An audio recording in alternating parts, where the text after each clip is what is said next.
अजित पवार आमदारांसह सिद्धिविनायकाच्या चरणी निवडणुकीत यश मिळू दे दादांचे बापाला साकडे। राज्यात लोकसभा निवडणुकीनंतर आता काही महिन्यातच विधानसभा निवडणुका पार पडणार आहेत आणि या पार्श्वभूमीवर भाजपा, शिवसेना, ठाकरे गट, राष्ट्रवादी काँग्रेस, शरद पवार गटाची तयारी जोरदार सुरू असल्याचं दिसत आहे। आणि याच पार्श्वभूमीवर राष्ट्रवादी काँग्रेसचे आमदार आणि उपमुख्यमंत्री अजित पवार यांनी मुंबईतील सिद्धिविनायक मंदिरातील गणपती बाप्पाचं दर्शन घेतलं। जनतेचा विश्वास आम्ही पुन्हा जिंकू, सिद्धिविनायकाने आशीर्वाद द्यावा असं साकडं घातल्याची प्रतिक्रिया अजित पवार यांनी दिलेली आहे। आम्ही जनतेसमोर त्यांचे आशीर्वाद मागण्यासाठी जात आहोत।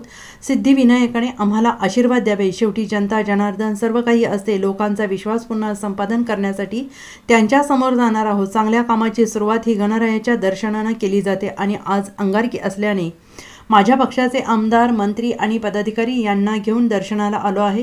14 जुलै रोजी बारामतीमध्ये आमची जाहीर सभा होत असल्याने त्याची सुरुवात आज केल्याचं अजित पवार यांनी यावेळी सांगितलेलं आहे। चांगल्या दिवशी चांगली सुरुवात त्या ठिकाणी करत असतो।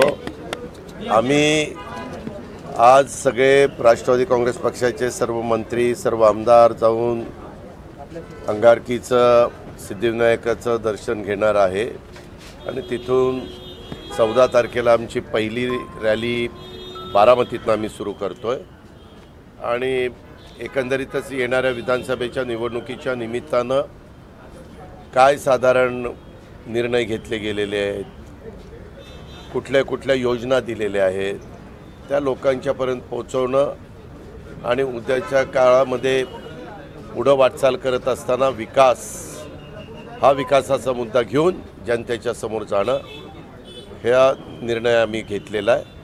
आणि त्याची सुरुवात करत असताना आपण कुठल्याही चांगल्या कामाची सुरुवात कोणाचं दर्शन घेऊन, कोण पांडुरंगाचं दर्शन घेत असतं, कोण आता आम्ही मुंबईत असल्यावर सिद्धिविनायकाचं दर्शन आम्ही घेतोय।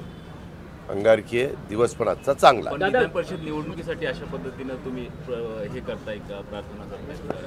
अरे विधानसभेचा ह्याचा विधान परिषदेचा नाही रे, मी इतकंच समजून सांगितलं। विधान परिषद आता इतक्यादा विधान परिषदा झाल्या, विधान परिषदेच्या निमित्तानं नाही तर उद्याच्या काळामध्ये जे काही आम्ही प्रचाराची सुरुवात करणार आहे, एकंदरीत आमचा पक्ष मजबूत करण्याच्या दृष्टिकोनातून महाराष्ट्रात दौरे काढणार आहेत, त्याची सुरुवात। दादा, हॉटेल पॉलिटिक्स तुम्ही करणार आहात का? ज्या पद्धतीने प्रत्येक पक्ष आता आमदारांना सिक्युअर ठेवण्याकरता आम्हाला जे योग्य वाटेल ते आम्ही करू।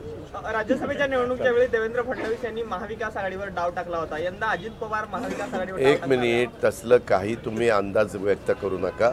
प्रत्येक पक्ष आपापले उमेदवार निवडून येण्याच्या करता प्रयत्न करत असतात, तशा प्रकारचे प्रयत्न सगळेच जण करतात। Bureau report, SVN Marathi, Mumbai.